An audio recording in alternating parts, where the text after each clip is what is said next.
At 17, my family kicked me out because I didn't want to marry the man they chose. Ungrateful brat, we fed you for nothing. My mother spat. Later, they spread rumors I was pregnant. After 2 weeks, a woman with a familiar face approached me and whispered something I'll never forget. "So you're really not going to do it?" My mother asked, voice shaking with rage. "No, I'm not marrying him," I said quietly. She slammed her hand down on the kitchen table so hard the salt shaker toppled. "We fed you. Raised you. And this is how you repay us? You ungrateful brat." That was the last real conversation I had with her. It's taken me years to put this all into words, and maybe it's only now that I've got some emotional distance, and frankly, enough life behind me, that I can look back without feeling like I'm breaking in half. I'm sharing it here because I know there are girls, women, people out there going through something similar, and maybe hearing what happened to me might help them take a step toward freedom. I grew up in a deeply traditional household in Elmsworth, Arkansas, a small, dusty town where everyone knew everyone, and family reputation mattered more than personal happiness. My parents, Dahlia and Erwin, were old school in every sense. My two older brothers, Halden and Royce, were expected to inherit the family business, some small agricultural distribution thing that had been in the family since my grandfather's time. They were allowed to live their lives, to a point. I was not. From the time I was about 10, my path was laid out for me. Learn how to cook, clean, act respectably, and eventually marry the man my parents found suitable. College? That was never even mentioned. My dreams of becoming a teacher or maybe even a writer were treated as a joke. Still, I played along. For years, I said yes ma'am and yes sir, studied quietly in my room, and never dared to push back, until I did. The breaking point came when I turned 17. That summer, I was secretly applying for colleges and scholarships. I knew I wouldn't be allowed to go, but I had to try. I needed to know if I had a shot. And I did. I got accepted to a small liberal arts college in Little Rock, and they offered me a partial scholarship. I remember holding that letter in my hands, sitting on the floor of my bedroom, shaking with disbelief and excitement. I hid the letter beneath a loose floorboard in my room. A week later, my parents sat me down and told me that a man named Corbin Wexley would be coming to dinner the following Sunday. He was 28, ran a car dealership, and had expressed interest in settling down with a decent girl. My father smiled like this was some huge accomplishment. My mother looked at me like she expected tears of gratitude. I didn't cry. I just stared at them. Dinner with Corbin was surreal. He talked mostly to my father. Asked about how submissive I was. Asked if I could cook. He didn't look at me when he asked if I knew how to take care of a man. I felt like I was being sold. That night, I told my mother I wasn't going to do it. I said no. And she exploded. "You ungrateful brat. We fed you for nothing." She spat at me. "You'll bring shame on us. You're just like Marlon." Marlon was a name I'd only heard whispered. My supposed aunt who died in a car crash when I was very young. That was all I knew. That was all I was allowed to know. The next morning, my father came into my room, dropped a grocery bag of clothes on my bed, and said, "You've made your choice. You can leave now." I didn't cry. I took the scholarship letter, packed it, and walked out. I found a small attic room for rent in Fort Smith, above an old laundromat. It smelled like detergent and mold, and the ceiling leaked when it rained, but it was mine. I got a job bussing tables at a diner off Rogers Avenue. Paid cash, no questions asked. That should have been the end, but it wasn't. 2 weeks after I left, the messages started coming in. Old friends from high school, even neighbors, asking things like, "Are you okay? Or I heard you're pregnant?" One girl wrote, "Your mom said you had to leave because of some older man?" The lies they were telling about me were disgusting. My mother had gone around saying I was pregnant, that I'd run away with some man, that I'd disgraced the family. They were rewriting the narrative so they didn't have to own up to what they'd done. And I was just surviving. holding it together with ramen noodles and stubborn pride. Then, one Tuesday afternoon, something happened that I still don't fully understand, but I will never forget. I was sweeping near the diner's front entrance when a woman walked in. She had short, dark hair and wore a cardigan even though it was pushing 90 degrees outside. Her face was familiar, but I couldn't quite place her. She ordered coffee and sat at the counter for a while, just watching me. When I walked by to wipe the counter, she leaned in and whispered, "Your mother did the same thing to Marlon. In 1983. You're not crazy. And you're not alone." I felt everything stop for a second. My heart, my breath, everything. "I'm Iona," she said softly. "Your mother's old friend." I couldn't stay quiet when I heard what she was saying about you. Iona told me about Marlon, how she'd gotten pregnant at 19 by a man her parents didn't approve of. How Dahlia, my mother, had turned her out and then spread lies. The same lies. Said she was wild. Said she died in a car crash. But Marlon didn't die. She'd been sent away to a Catholic home in Louisiana. She eventually escaped, too. Started a new life. She's still alive, Iona said, watching me closely. I can help you find her. If you want. I didn't answer at first. I just nodded. I couldn't speak. My throat was too tight. That was the first time I felt something like hope. Iona kept her promise. She picked me up the following Sunday afternoon in a silver Buick that smelled like peppermint and hand lotion. The ride was quiet at first. I didn't know what to say, and I think she understood. There was a kind of gentleness in her silence. A warmth I hadn't felt since I was a little girl sneaking into my grandmother's kitchen before church. We drove to her house just outside of Fort Smith, a modest single-story home with a wide porch and wild ivy crawling along the fence. Inside, it was neat but lived in. Pictures on the mantel. Books stacked in odd corners. A kettle on the stove. Over tea, she told me everything she knew. Marlon had a fire in her, Iona said. Same as you. Your mother hated that. Hated what she couldn't control. She explained that when Marlon got pregnant, my grandparents sent her away. My mother, Dahlia, was the one who made the arrangements. She called it handling it privately. Iona said she remembered the way my mother's voice changed when she talked about Marlon, like she wasn't family anymore. Like she was a stain that needed scrubbing out. Marlon was placed in a Catholic girls' home in Baton Rouge. From there, she disappeared. The family told everyone she died. There was a small memorial service. No body, just a framed photograph and a bouquet. But the truth? Marlon had run away again. She reached out to me once, Iona said. 10 years after. Sent a letter. No return address. Just a P.O. box in Lafayette. I wrote back, but never heard anything again. She still had the letter. The envelope was yellowed and brittle, but the handwriting was careful and unmistakably feminine. I read it 3 times, my fingers trembling. I'm building something new. Please don't look for me. I just wanted someone to know I'm okay. That letter did something to me. It wasn't just proof that Marlon existed. It was a mirror. A map. She had walked the road I was now on, years before me. I asked Iona to help me find her. Not to drag her back into anything, but just to know. And so we searched. She contacted old friends, former classmates, even a nun who once worked at the home Marlon had been sent to. Most leads went nowhere. Some turned up dead ends. But we kept going. Meanwhile, I was still working at the diner. Saving every penny. Studying in the early mornings before shifts. Iona encouraged me to reapply for school. She even helped me fill out the FAFSA forms I couldn't figure out on my own. She became something between a mother and a lighthouse to me. Never overbearing. Never pushy. Just there. Steady.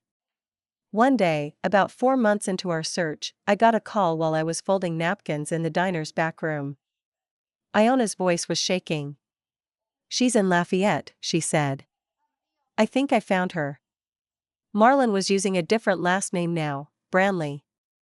She worked at a community garden and lived in a modest home on the outskirts of the city. She was listed in a local newsletter, photographed at an Earth Day event, smiling, holding a potted plant. Her hair was streaked with gray, but her eyes. I recognized them. We decided not to just show up. Iona insisted on writing a letter first. I agreed. The letter was simple. Honest. I wrote that I was her niece. That I had left home. That I'd heard stories, truths, and that I didn't want anything from her. Just connection. A thread. Something real. I mailed it and waited. 2 weeks later, an envelope arrived. Pale blue. My name in careful cursive. Inside, just one sentence: "I would love to meet you." Iona offered to come with me to Lafayette, but I told her I wanted to do it alone. I needed to. The bus ride was long, nearly 12 hours with transfers, but I barely noticed. My stomach was in knots the entire time. What if she didn't like me? What if she didn't see anything of herself in me? What if I was just another reminder of a past she'd buried? When I arrived, I sat on a park bench across from the address she'd given me. A modest white house with hanging planters and wind chimes. It looked peaceful. Lived in. Like a home. I almost backed out. Then the door opened, and she stepped out onto the porch. She looked directly at me. I didn't have to say a word. She walked down the steps, crossed the street, and pulled me into a hug. "I knew you'd come," she whispered. "I was hoping you would." We sat in her kitchen for hours that day. The walls were painted a soft green, and the table was covered in mismatched placemats. It smelled like rosemary and something baking. Her hand shook slightly as she poured us both tea, and I realized how much she must have been holding in. She told me everything. The boy she'd fallen in love with. The night her parents found out. How Dahlia, my mother, hadn't just handled it, but weaponized it. Marlon had begged to stay. Said she'd raise the baby herself. But Dahlia convinced their parents that shipping her away was the only respectable option. She'd given birth alone in that Catholic home. A girl. The nuns had taken the baby immediately. She never saw her daughter again. Marlon ran 2 months later. Changed her name. Built a new life from scratch. But the grief never left. "I see her in my dreams," she said. "But now, maybe I see you, too." We didn't cry. Not then. We just sat there, sipping tea, the silence doing more than words could. She asked if I wanted to stay the night. I said yes. That evening, we sat on the back porch as the sun dipped behind the trees. She showed me old journals, drawings she used to make, newspaper clippings. I shared my own story, how I'd been thrown out, the lies, the attic room, the diner. She listened the way no one in my life ever had. That night, for the first time in a long time, I slept without waking in panic. The next few months in Lafayette felt like I was finally exhaling after holding my breath for years. I didn't move in with Marlon, not right away. We both needed time. Space. She helped me find a room to rent just a few blocks away from her home, a tiny second-floor unit above a quiet hardware store run by a retired couple who mostly left me alone. The walls were thin, and the kitchen was barely a nook, but it had light and warmth and silence when I needed it. I cleaned it top to bottom, set up a small table by the window, and for the first time in a long time, I began to feel rooted. Marlon and I started seeing each other weekly. Sometimes more. She didn't press me with questions, which I appreciated. There was a rhythm to our visits. She'd call me kiddo sometimes, a nickname that slipped out like a memory. We'd make tea, garden together, or walk around the local market. Occasionally, she'd tell me about her early days on the run, the odd jobs, the loneliness, the way people looked at single women like they were problems to be fixed. There was grief too, always beneath the surface. The child she lost. The family she lost. But she carried it differently than I did. Like she'd made peace with the weight. She taught me how to carry mine. I applied to college again, not the one in Little Rock, but one nearby, University of Louisiana at Lafayette. Marlon helped me gather what I needed. She paid the application fee, quietly sliding the money across the table while pretending it wasn't a big deal. "You'll pay me back by thriving," she said with a small smile. When the acceptance letter arrived, I read it 3 times, just like the first one. But this time I wasn't hiding it under a floorboard. I walked over to her house, knocked on the door, and held it up like a trophy. We danced in the kitchen to an old record she had playing. No music has ever sounded sweeter. That fall, I started classes. Balancing work and school wasn't easy, but after everything I'd already pushed through, it felt like a challenge I chose, not one that was thrown on me. I kept my job at the diner until I found a work-study position in the campus library. The quiet there was a kind of sanctuary. I'd sit between stacks during lunch breaks, highlighting lines in old literature books, sometimes just reading for the comfort of it. One morning, out of nowhere, I got a message in my inbox. It was from Halden, my oldest brother. Subject: "You okay?" Message: "I heard you're in Louisiana. I've been trying to reach you. I'm sorry for what happened. I just want to talk." I stared at it for a long time before closing the laptop. My hands were cold. My heart was racing in that uncomfortable, adrenaline-heavy way. It wasn't anger, not exactly. It was more like a reminder that no matter how far I'd come, the past still had fingers that reached. I didn't reply. Not yet. 2 weeks later, I got a letter at the campus mailbox. This one was from Royce. Short. Apologetic in a vague, soft way that felt like he wasn't entirely sure what he was apologizing for. "Mom isn't well. She misses you. Dad still says you disgraced the family, but I think he's just too proud to admit he was wrong. I wish we'd handled things differently. I really do." He included his phone number. Said he'd be around if I ever wanted to talk. I didn't call him. But that night, I told Marlon about it. We sat on her porch with slices of peach pie and no lights on, letting the soft hum of crickets and faraway cars fill the silence between us. "I thought I'd feel better," I admitted. "Like I'd won something." "You did win," she said, her voice calm. "But that doesn't mean the pain disappears. That takes time." A week later, Iona called. She'd kept in touch the whole time, asking for updates, sending birthday cards, even baking cookies and mailing them in tins that always arrived with a few broken but still delicious. This time, she called to say my parents had shown up at her church. "Your father didn't say a word," she told me. "But your mother," she asked me if I'd heard from you. She didn't look angry. Just tired. Older. I didn't know what to make of that. Part of me was afraid it was manipulation, another twisted play for control. But another part, deep down, wondered if maybe she was starting to feel the cracks in the story she'd built. I didn't reach out. Instead, I focused on school. On work. On therapy, which I finally started through the university's counseling center. It was hard, at first. Talking to strangers about the kind of betrayal that lingers like a bad taste in your mouth. But it helped. Slowly. Piece by piece. And somewhere in the middle of my second year, I started writing again. Essays at first. Then short stories. Fiction, but barely. Thinly veiled memories stitched into narratives about women finding freedom. One of my professors noticed. Encouraged me. I submitted a piece to a campus journal. They published it. I printed the page and gave it to Marlon. She didn't say much. Just read it quietly, then folded it into her journal and hugged me for a long time. "You're telling the stories we couldn't," she said. The story I published in the campus journal wasn't about me, not exactly.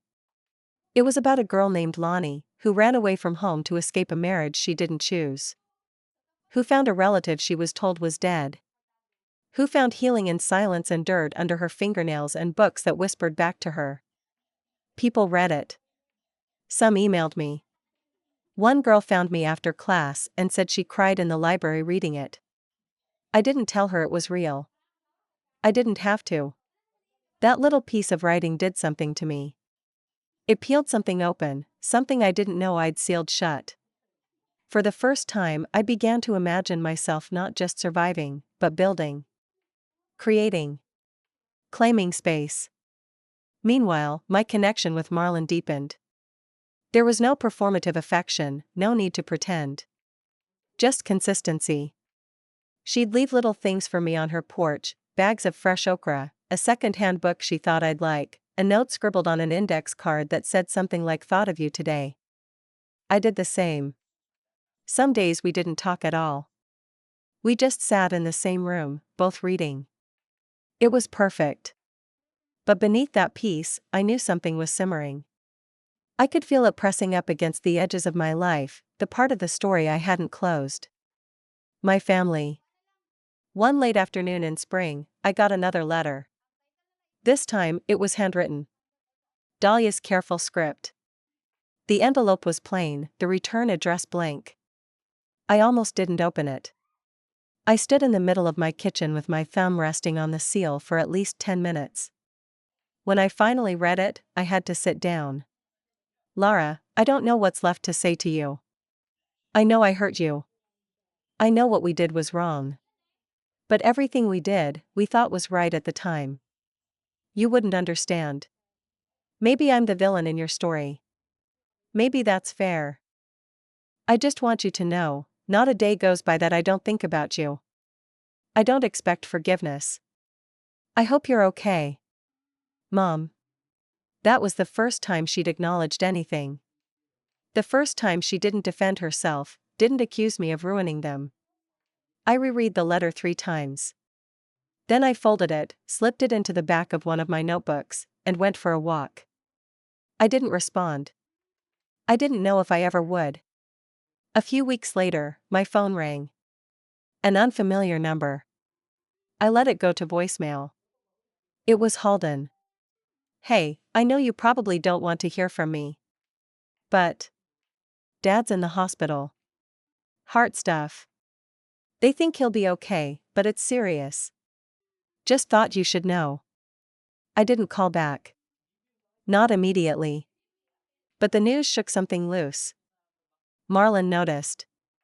You don't have to see them, she said, one evening, as we sat in her living room. But sometimes, facing them doesn't mean going back. It just means finally closing the door, instead of pretending it's already shut. Her words sat with me. They sat for days. Eventually, I called Halden. The conversation was awkward, stilted. He talked about Dad like he was some aging hero brought low by time. He didn't ask about me, not really. But he sounded tired. Older. Less certain. He asked if I wanted to come home. I don't have a home there, I said. There was silence on the line. Then a sigh. I guess I knew you'd say that. I don't hate you, I said. But I don't know you anymore. He didn't fight it.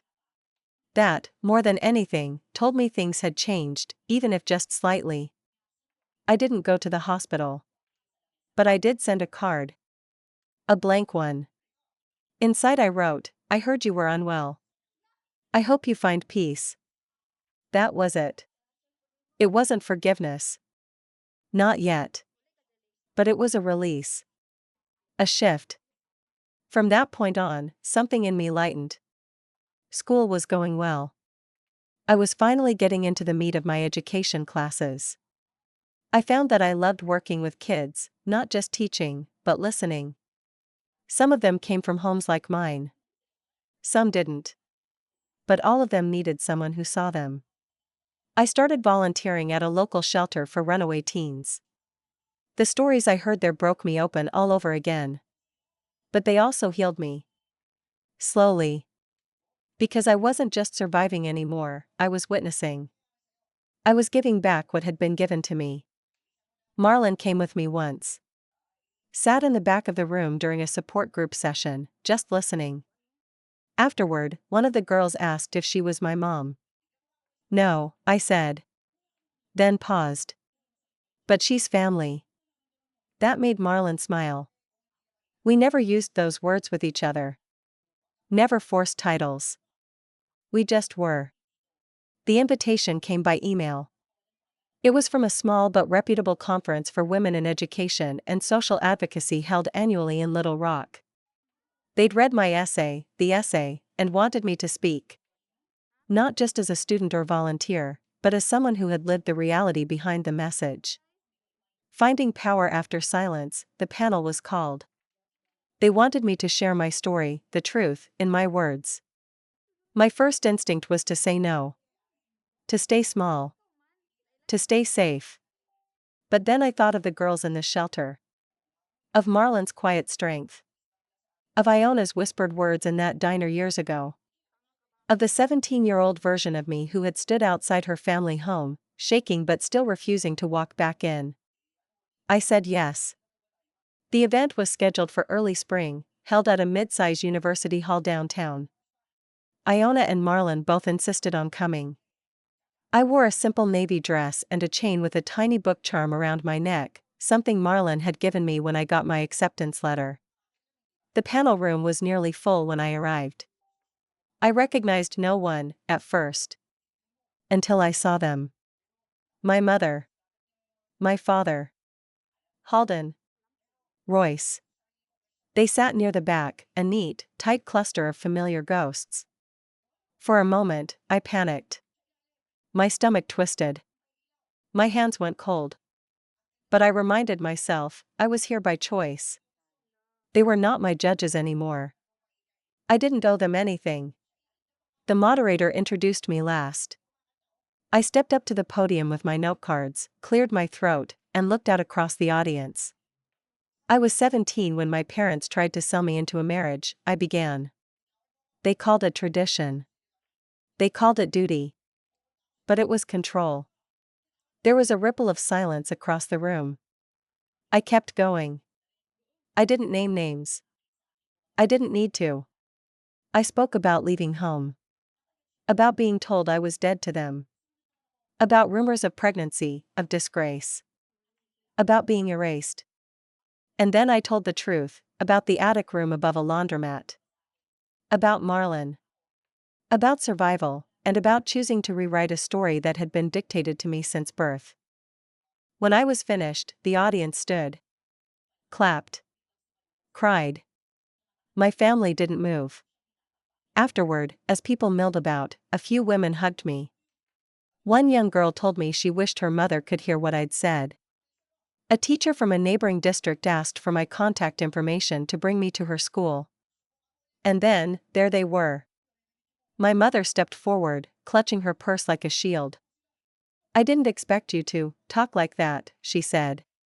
I looked at her, really looked at her, for the first time in years. She looked smaller. Not frail, but shrunken. Like the years had folded her in on herself. I told the truth, I said. She looked over at my father, who wouldn't meet my eyes. Halden spoke next. You were right to leave. We didn't protect you. We all followed. Dad. The family. We thought we were doing the right thing. You told people I was pregnant, I said calmly. You let them believe I'd run away with a man. You turned your back on me. Halden lowered his head. I know.